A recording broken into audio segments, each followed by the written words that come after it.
बच्चों की तरह इंग्लिश ग्रामर सीखें। जी हाँ स्टूडेंट्स, मैं आपके लिए लेकर आया हूँ एक ऐसा मुनफरिद बुनियादी इंग्लिश ग्रामर कोर्स जिसकी हर एक क्लास में आपको कुछ नया मुफीद सीखने को मिलेगा। दोस्तों, इस कोर्स का बुनियादी मकसद आपके लिए रोज़मर्रा ज़िंदगी में इंग्लिश ग्रामर के ज़रिए बोलचाल को पूरी तरह बनाना है आसान। हम आपको ये कोर्स बिल्कुल बच्चों की तरह यानी हर एक चीज़ बिल्कुल आसान तरीके से समझाएंगे और इंग्लिश बोलचाल को आपके लिए बनाएंगे इंतहाई आसान। दोस्तों, आज हमारे कोर्स का पहला दिन है जिसमें आपको कुछ नया ही सीखने को मिलेगा। अगर आप हमारे इस चैनल को ज़रूर सब्सक्राइब करें और साथ में बेल आइकन को ज़रूर प्रेस कर दें ताकि आपको हमारे आने वाली इंग्लिश लर्निंग वीडियोस का नोटिफिकेशन फ़ौरन से पहले रिसीव हो जाए। तो चले दोस्तों, हमारे आज के इस बुनियादी इंग्लिश ग्रामर कोर्स के पहले दिन का आगाज़ करते हैं। दोस्तों, आज के हमारे कोर्स का जो पहला दिन है इसका आगाज़ हम सबसे बुनियादी चीज़ से करने जा रहे हैं और वो बुनियादी चीज़ हमारे पास है सब्जेक्ट। ठीक है, ये सब्जेक्ट क्या होता है, सब्जेक्ट हमारे पास कितने हैं, एग्जाम्पल्स के ज़रिए आपको हम समझाने वाले हैं। लेकिन उससे पहले आपने ये समझना है कि सब्जेक्ट इंग्लिश में तो हम इसे सब्जेक्ट कहते हैं, उर्दू में क्या कहते हैं। दोस्तों, उर्दू में हम सब्जेक्ट को फ़ाइल कहते हैं। फ़ाइल क्या होता है? किसी भी काम को करने वाला। आपको ऐसे समझ नहीं आएगा, मैं समझाता हूँ। सुबह से लेके आप शाम तक इतने सारे काम करते हैं। दोस्तों, आपने देखा कि आप कितने सारे काम परफॉर्म कर रहे होते हैं।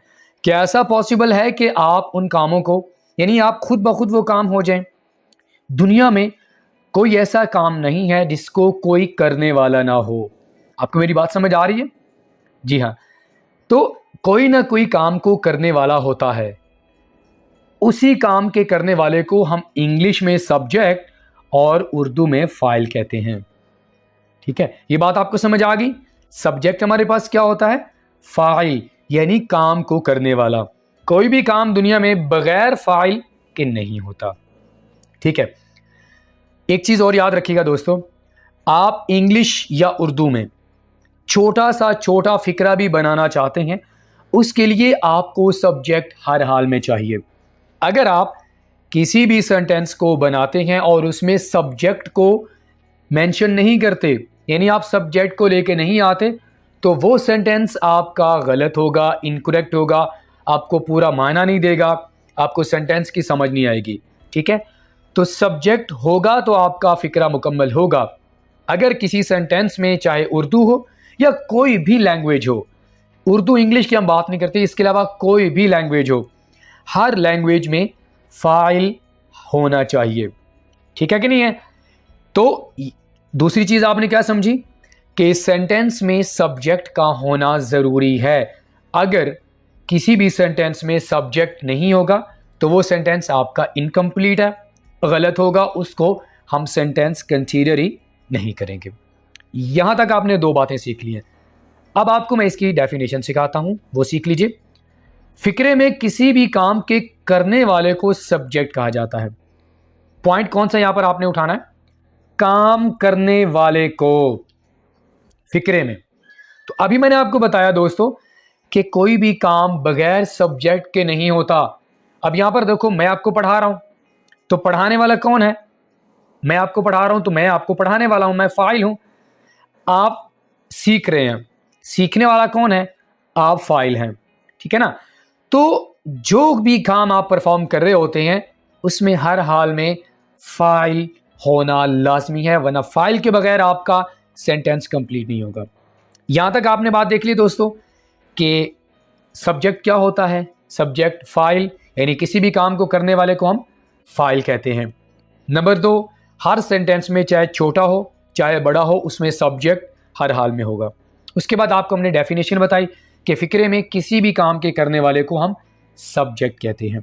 अब ज़रा इसका थोड़ा सा हम आपको फार्मूला बताते हैं कि अगर आप इंग्लिश में सेंटेंस बनाते हैं तो सब्जेक्ट कहाँ पर आएगा, उसके बाद वर्ब कहाँ पे आएगा और ऑब्जेक्ट कहाँ पे आएगा, ये भी सीखना आपके लिए ज़रूरी है। तो ये रहा हमारे पास फार्मूला। सब्जेक्ट हमारे पास शुरू में आएगा, उसके बाद वर्ब आएगा और ऑब्जेक्ट आएगा। वर्ब और ऑब्जेक्ट को यहाँ पर हम डिस्कस नहीं करेंगे। ठीक है, इन दोनों चीज़ों पर हम अलग से वीडियोस बनाएंगे, क्लासेस बनाएंगे। इसीलिए दोस्तों मैं चाहूँगा कि आप हमारे इस कोर्स की कोई भी क्लास स्किप ना कीजिएगा, क्योंकि ये कोर्स आपके लिए इंतहाई मुफीद होने वाला है। अगर आप हमारी इन क्लासेस को शुरू से लेकर आखिर तक देखेंगे, कहीं स्किप नहीं करेंगे, तो मैं गारंटी से कहता हूँ कि आपके लिए इंग्लिश ग्रामर को सीखना बिल्कुल आसान हो जाएगा, और आसान जब आपके लिए हो जाएगा तो इंग्लिश बोलना भी आपके लिए आसान हो जाएगा। Alright, come to the point. तो यहाँ पर हमने क्या सीखना है? फार्मूला सीखना है कि हमारे पास इंग्लिश में अगर हम बनाते हैं कोई भी सेंटेंस, तो सब्जेक्ट कहाँ पर आएगा? हमेशा सब्जेक्ट शुरू में आएगा। ये बात याद रखिएगा। ये मैं उर्दू की बात नहीं कर रहा, उर्दू में इसका जो सिचुएशन होती है वो अलग होती है। अभी हम बात कर रहे हैं इंग्लिश में। अगर आप इंग्लिश में कोई भी सेंटेंस बनाते हैं तो सब्जेक्ट हमेशा शुरू में आएगा, याद रखिएगा। कभी भी आप इसे नंबर सेकंड या थर्ड में लेकर नहीं आएंगे, ये हमेशा सेंटेंस के शुरू में आएगा। ठीक है, तो फाइल हमेशा फिक्रे के शुरू में यूज होगा, आप इसको और कहीं भी यूज नहीं करेंगे। ये फार्मूला आपने अपने ज़हन में रख लिया? जी हाँ, आप समझ गए। अब हम आपको वन बाय वन बताएंगे, लेकिन उससे पहले भी हम आपको ये बताएंगे कि सब्जेक्ट कितने होते हैं। इंग्लिश में हमारे पास सब्जेक्ट होते हैं ना, ठीक है, और हर एक सब्जेक्ट का आपको बताएंगे कि इसको हमने कहाँ पे यूज़ करना है। साथ में आपको हम मिसालें भी बनाएंगे। इंशाल्लाह आपके लिए ये कोर्स और ये क्लास बहुत ही आसान कर देंगे आपके लिए सीखना। ठीक है, अब ज़रा थोड़ी सी मिसालें आपको बता देते हैं। थोड़ा सा मिसालें जब आप सीखेंगे, आपके सामने मिसालें होंगी, तो आपके लिए समझना और भी आसान हो जाएगा। तो देखें, वो पानी पीता है, ही ड्रिंक्स वाटर। सब्जेक्ट के नीचे यहाँ पर हमने लाइन लगाई हुई है, ये आप देखते जाइएगा। मैं खाना खाता हूँ, आई ईट मील। हम स्कूल जाते हैं, वी गो टू स्कूल। तुम चाय पीते हो, यू ड्रिंक टी। वो मदद करते हैं, दे हेल्प। हम पढ़ते हैं, वी स्टडी। इस तरह की एग्जाम्पल्स, इस तरह की जो मिसालें हैं, सुबह से लेकर शाम तक आप अपनी पढ़ाई के दौरान बातें करते हुए बहुत ज़्यादा आप इनको इस्तेमाल कर रहे होते हैं, और लोगों को भी सुनते हैं कि वो इस तरह की मिसालें आमतौर पर दे रहे होते हैं। तो इसमें सब्जेक्ट कहाँ पे आया? ठीक है, अभी आपको सिर्फ समझाने के लिए मैंने मिसालें दी हैं, आगे जाकर हम आपको बताएंगे कि सब्जेक्ट इसमें कौन सा है। अभी तो आपको समझ आ गया होगा कि थोड़ा सा आपको ये आइडिया हो गया होगा कि सब्जेक्ट क्या होता है। ये शुरू में हम सब्जेक्ट लगा रहे हैं, देख लें। ठीक है, हमने आपको क्या बताया था कि सब्जेक्ट हमेशा फिक्रे के शुरू में होगा। ठीक है, हम स्कूल जाते हैं, ये देखें हमारे पास वी, यू, दे, वी शुरू में आ रहा है कि नहीं आ रहा? आई होप कि यहाँ एक चीज़ तो आपको क्लियर होगी कि सब्जेक्ट हमेशा शुरू में आएगा। ठीक है दोस्तों, आगे मूव करते हैं। अब यहाँ पर हम आपको क्या सिखाने वाले हैं दोस्तों? यहाँ पर हम आपकी एक कन्फ्यूजन को क्लियर करने वाले हैं। आपको हम ये सिखाएंगे कि सब्जेक्ट्स कितनी तरह के होते हैं। अगर आपको पहले नहीं पता तो आज आप सीख लीजिए। दोस्तों, हमारे पास सब्जेक्ट्स दो तरह के होते हैं। कितनी तरह के? दो तरह के। एक तो हमारे पास आ गया सिंगुलर, यानी वाहिद, जो कि हम सिर्फ एक शख्स के बारे में बात करने के लिए इस्तेमाल करेंगे। ठीक है, नंबर दो हमारे पास है प्लूरल, जिसको हम इस्तेमाल करेंगे दो या दो से ज़्यादा लोगों के बारे में बात करने के लिए। ये बात क्लियर होगी? अब हम आपको बताते हैं कि वाहिद सब्जेक्ट कौन कौन से होते हैं। शी, वो लड़की, शी आप लड़की के लिए इस्तेमाल करेंगे। ठीक है, ही, वो एक लड़का। इट, ये गैर जानदार। तो सिंगुलर आपके पास सब्जेक्ट्स तीन है, ही, शी, इट। तीनों को आप एक शख्स के बारे में बात करने के लिए इस्तेमाल करेंगे। राइट, प्लूरल हमारे पास सब्जेक्ट कौन कौन से हैं? आई, मैं, यानी आप जब अपने बारे में बात करेंगे तो आप आई सब्जेक्ट का इस्तेमाल करेंगे। ठीक है, वी, हम, दो या दो से ज्यादा लोगों के बारे में बात करने के लिए। यू, तुम। ते, वो, यानी वो जब आप दो या दो से ज़्यादा लोगों के बारे में बात करेंगे जो कि आपके सामने नहीं है, तो आप दे सब्जेक्ट का इस्तेमाल करेंगे। तो प्लूरल हमारे पास सब्जेक्ट कितने हैं? चार। तो यहाँ पर आपने क्या सीखा? सब्जेक्ट्स दो तरह के होते हैं, सिंगुलर और प्लूरल। फिर हमारे पास सिंगुलर में आपके पास तीन सब्जेक्ट्स आ जाते हैं और प्लूरल में आपके पास आ जाते हैं चार सब्जेक्ट्स। ठीक है दोस्तों, तो दोस्तों यहाँ तक आपकी मैंने कन्फ्यूजन क्लियर कर दी कि सब्जेक्ट्स कितनी तरह के होते हैं और कौन कौन से सब्जेक्ट्स होते हैं। मुझे उम्मीद है कि आपको बड़े अच्छे तरीके से समझ आ रहा होगा जी। तो अब हम क्या करने वाले हैं दोस्तों, अब हम आपको 1 बाय 1 सब्जेक्ट्स के बारे में बताएंगे और आपको साथ में मिसालें देंगे, क्योंकि दोस्तों मैंने आपको बताया कि मैं आपको ये कोर्स बिल्कुल बच्चों की तरह करवाने वाला हूँ। और बच्चों की तरह आपको कैसे सिखाएंगे, आपको मिसालें बहुत सारी आपको देंगे ताकि आपका ये सारा कन्फ्यूजन क्लियर हो जाए। ठीक है, तो अब हम आपको 1 बाय 1 बताएंगे हर एक सब्जेक्ट्स के बारे में और साथ में आपको मिसालें देंगे। इन मिसालों को समझने के बाद मुझे उम्मीद है कि आपके लिए इनको समझना बिल्कुल आसान हो जाएगा। ऑलराइट, तो यहां सबसे पहले हम बात करेंगे सिंगुलर सब्जेक्ट्स की। आपको मैंने बताया कि 3 होते हैं। शी, वो लड़की, ठीक है। इनकी डिटेल में हम बिल्कुल नहीं जाएंगे कि हम इन सब्जेक्ट्स को कौन से टेंसेस में इस्तेमाल करते हैं, उनके लिए हम अलहदा से आपके लिए वीडियो बनाएंगे।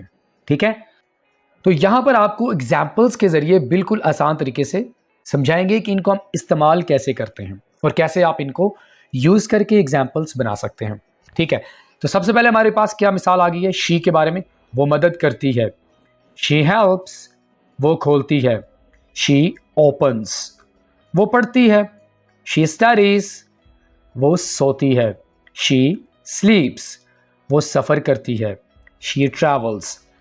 दोस्तों यहाँ आपको मैं ये नहीं बता रहा कि वो किसकी मदद करती है, वो क्या चीज़ खोलती है, वो किताब को खोलती है, वो दरवाज़ा खोलती है, वो क्या चीज़ पढ़ती है, वो कैसे सफ़र करती है, वो कैसे सोती है।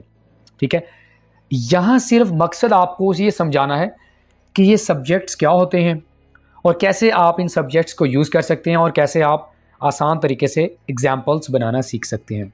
ठीक है, आगे मूव करते हैं। हमारे पास आगे सब्जेक्ट्स आ गया ही, वो एक लड़का।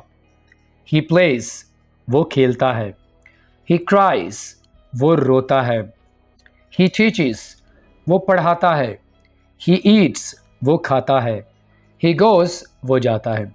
आपने एक चीज़ अपने माइंड में रखनी है, शुरू में आपको मैंने एक पॉइंट बताया था, याद आया आपको? जी हाँ, वो पॉइंट ये था कि हमने सब्जेक्ट्स को हमेशा शुरू में ही यूज़ करना है। तो यह हमारी बात पूरी हो रही है। ये देखें, ये हमारे पास आ गया सारा सब्जेक्ट्स। ठीक है, ये आपके पास सारा के सारा सब्जेक्ट्स आ गए। इसी तरह ये आपके पास आ गया ही, ये आपके पास क्या आ गया, सारा सब्जेक्ट्स आ गए। तो हमारी बात पूरी हो रही है। समझ आ रहा है ना आपको दोस्तों? सब्जेक्ट हमेशा शुरू में होगा, उसके बाद आप वर्ब और ऑब्जेक्ट को लेके आएंगे। वर्ब ऑब्जेक्ट के बारे में हम अलग से वीडियोस बनाएंगे, अभी हम उनको डिस्कस यहाँ पर नहीं करेंगे। आगे बढ़ते हैं। आगे हमारे पास सब्जेक्ट्स आ जाता है इट। इट को आप गैर जानदार चीज़ों के बारे में बात करने के लिए इस्तेमाल करते हैं, आप इसे इंसानों के लिए इस्तेमाल नहीं करेंगे। ये काम करती है, इट वर्क्स। ये एक कुत्ता है, इट इज़ अ डॉग। ये एक कहानी है, इट इज़ अ स्टोरी। ये बिल्ली है, इट इज़ अ कैट। ये एक किताब है, इट इज़ अ बुक। तो देखा आपने, सब्जेक्ट को हम शुरू में लेके आ रहे हैं। ऑलराइट, अब हम आपको प्लूरल सब्जेक्ट्स के बारे में बताते हैं। आपको मैंने बताया कि प्लूरल सब्जेक्ट्स कौन कौन से हैं और कितने हैं। आई, वी, यू, दे। सबसे पहले हमारे पास है आई। आई का इस्तेमाल आप किसी के साथ नहीं करेंगे। सिंपल सा कॉन्सेप्ट अपने ज़हन में रख लें। आई को आप सिर्फ अपने बारे में आप बात करने के लिए इस्तेमाल करेंगे। आप सिर्फ ये चीज़ अपने ज़हन में रख लें, मैं। जब भी आप अपने बारे में बात करेंगे, आप आई सब्जेक्ट को अपने ज़हन में लेके आएंगे बस। और किसी और के बारे में आप बात करने के लिए आई सब्जेक्ट का इस्तेमाल बिल्कुल नहीं करेंगे। बात को याद रखिएगा, ठीक है? मैं एक लड़का हूँ, आई एम ए बॉय। मैं अच्छा हूँ, आई एम गुड। मुझे ये पसंद है, आई लाइक इट। मैं चाय पीता हूँ, आई टेक टी। मैं सबक सीखता हूँ, आई लर्न द लेसन। तो देखा आपने, मैं, मुझे, मैं। तो जब भी आप अपने बारे में बात करेंगे, आप आई सब्जेक्ट का इस्तेमाल करेंगे। ठीक है, उसके बाद हमारे पास आ गया वही। वही को आप दो या दो से ज़्यादा लोगों के बारे में बात करने के लिए इस्तेमाल करेंगे। ठीक है, हम लड़के हैं, वी आर बॉयज़। हम काम करते हैं, वी वर्क। हम खुश हैं, वी आर हैप्पी। हम ईमानदार हैं, वी आर ऑनेस्ट। हम तालिब इल्म हैं, वी आर स्टूडेंट्स। तो देखा आपने, यहाँ पर हम वी का इस्तेमाल कर रहे हैं और शुरू में कर रहे हैं। ये बात आपने अपने जहन में रखनी है। ठीक है, आगे हमारे पास सब्जेक्ट आ जाता है तुम, जिसे इंग्लिश में यू कहा जाता है। और जब आप सेकंड पर्सन के बारे में बात करना चाहते हैं, यानी जो शख्स आपके सामने होता है ना, उसे हम सेकंड पर्सन कहते हैं और आप फर्स्ट पर्सन है।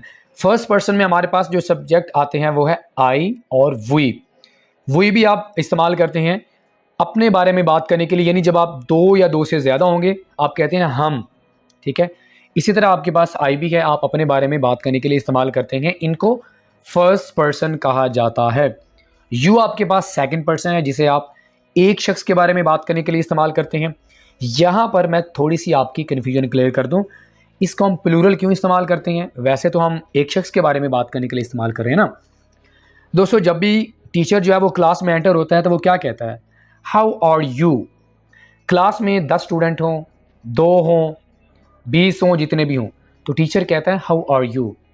इसका माना ये होता है कि वो सब के सब जो स्टूडेंट्स हैं उनको सलाम कर रहा होता है, तो उस वक्त वो यू का इस्तेमाल करता है। वो ये नहीं कहता हाउ आर यू ऑल, ये भी कह सकता है लेकिन अलग अलग तो नहीं किसी को कहता है ना, ठीक है। तो यू का इस्तेमाल आप दो तरह से कर सकते हैं, एक शख्स के लिए भी इस्तेमाल कर सकते हैं और एक से ज़्यादा के लिए भी आप इस्तेमाल कर सकते हैं। यहाँ पर थोड़ी सी मिस्टेक है, हम यहाँ पर इसकी एग्जांपल्स मेंशन नहीं कर सके, लेकिन आपको फिर भी कुछ एग्जांपल्स बता देते हैं। जैसा कि यू आर नाइस, तुम अच्छे हो। यू आर टीचर, तुम उस्ताद हो। यू आर हम्बल, तुम बहुत आजिज़ हो। यू आर गुड, तुम अच्छे हो। यू आर अ गर्ल, तुम एक लड़की हो। तो जब भी आप अपने सामने वाले शख्स के बारे में बात करना चाहते हैं, ठीक है, तो आप यू सब्जेक्ट का इस्तेमाल करेंगे। राइट, आगे दोस्तों हमारे पास लास्ट जो सब्जेक्ट आ जाता है वो है दे, ठीक है, जिसका माना होता है वो सब, यानी दो या दो से ज़्यादा जो अशखास होते हैं, जो लोग होते हैं जो कि आपके सामने नहीं हैं, ठीक है, तो उनके बारे में बात करने के लिए आप दे सब्जेक्ट का इस्तेमाल करेंगे। एग्जाम्पल देख लेते हैं। वो दोस्त हैं, दे आर फ्रेंड्स। वो खाते हैं, दे ईट। वो गाते हैं, दे सिंग। वो उस्ताद हैं, दे आर टीचर्स। वो अच्छे हैं, दे आर नाइस। तो दोस्तों यहाँ तक आपने ये देखा कि आपको मैंने हर एक सब्जेक्ट के बारे में बताया कि कौन सा सब्जेक्ट आप कहाँ पे इस्तेमाल करेंगे। साथ में आपको मैंने मिसालें भी दी हैं ताकि आप इन सब्जेक्ट्स को बेहतर तरीके से समझ सकें। यहाँ पर हमारी 2-3 चीज़ें क्लियर हो गई हैं। सबसे पहले मैंने आपको बताया था कि सब्जेक्ट को हम शुरू में लेके आएंगे, वो भी उम्मीद है कि आपको समझ आ गया होगा। उसके बाद मैंने आपको बताया था कि चाहे आप छोटा सेंटेंस भी बनाएंगे, आपके पास सब्जेक्ट का होना ज़रूरी है। अब जैसा कि देखें, दे ईट, वो खाते हैं, ये छोटा सा सेंटेंस है, लेकिन ये भी नामुकम्मल होगा अगर आप शुरू में सब्जेक्ट को लेकर नहीं आएंगे। तो कोई भी सेंटेंस उस वक्त तक मुकम्मल नहीं हो सकता, आपको सही तरह मीनिंग नहीं देगा जब तक आप सब्जेक्ट को सेंटेंस के शुरू में मेंशन नहीं करेंगे। ठीक है दोस्तों जी, तो दोस्तों मुझे उम्मीद है कि आपको ये सारी कन्फ्यूजन सब्जेक्ट्स के बारे में बिल्कुल क्लियर होगी और आपने ये भी सीख लिया होगा कि सब्जेक्ट्स को कैसे और कहाँ पे इस्तेमाल करना है। अगर आप इनको मज़ीद बेहतर तरीके से समझना चाहते हैं तो हमारे पास एक तरीका है जिसको आप यूज़ कर सकते हैं ताकि आप इस क्लास को बेहतर तरीके से समझ सकें। और किसी भी चीज़ को बेहतर तरीके से समझने के लिए आपको प्रैक्टिस करना होती है। दोस्तों अगर आप इस क्लास की प्रैक्टिस करना चाहते हैं तो आपके पास ये सेंटेंसेस हैं, ये हमारे पास कुछ सेंटेंसेस हैं जिनको आप अटैम्प्ट कर सकते हैं। अच्छी तरह से सोच समझ के इस पूरी क्लास को आप अच्छी तरह से पहले समझें, उसके बाद आपने यही जो आपके सामने प्रैक्टिस है इसको आपने अटैम्प्ट करना है। आप कमेंट बॉक्स में सेंड कर सकते हैं। मज़ीद अगर आप हमारे साथ व्हाट्सएप पर कनेक्ट होना चाहते हैं तो आपको व्हाट्सएप ज्वाइन करने का तरीका मैं आपको बता देता हूं। वीडियो के नीचे हम एक लिंक मेंशन करेंगे, उस लिंक पर क्लिक करके आप हमारे व्हाट्सएप ग्रुप को ज्वाइन कर सकते हैं और आप अपनी प्रैक्टिस को अटैम्प्ट करके वहां पर आप सेंड कर सकते हैं। हम आपकी प्रैक्टिस को बड़े ही अच्छे तरीके से चेक करेंगे और आपको फीडबैक भी देंगे। मुझे उम्मीद है कि आपको आज का जो हमारा कोर्स का पहला दिन है आपको काफ़ी ज़्यादा मुफीद लगा होगा। आपने काफ़ी ज़्यादा नई चीज़ें सीख ली होंगी, सब्जेक्ट्स के बारे में आपकी सारी कन्फ्यूजन क्लियर होगी। तो फ्रेंड्स अगर आपको आज का हमारा पहला दिन अच्छा लगा हो, यानी आपको हमारी क्लास अच्छी लगी हो, आपने हमारी क्लास से कुछ सीखा हो, तो हमारी क्लास को ज़रूर लाइक कीजिए, अपने दोस्तों के साथ ज़रूर शेयर कीजिए जो वाकई इंग्लिश को सीखना चाहते हैं और उसके लिए आपको सबसे पहले ग्रामर ज़रूर सीखनी चाहिए। अपना फीडबैक हमें ज़रूर दीजिएगा। अगर आपने हमारे चैनल इल्म रेडी को सब्सक्राइब नहीं किया तो हमारे चैनल को ज़रूर सब्सक्राइब करें। फ्रेंड्स आपके साथ मुलाकात होगी नेक्स्ट किसी और लेक्चर के साथ। टिल देन अल्लाह हाफिज़।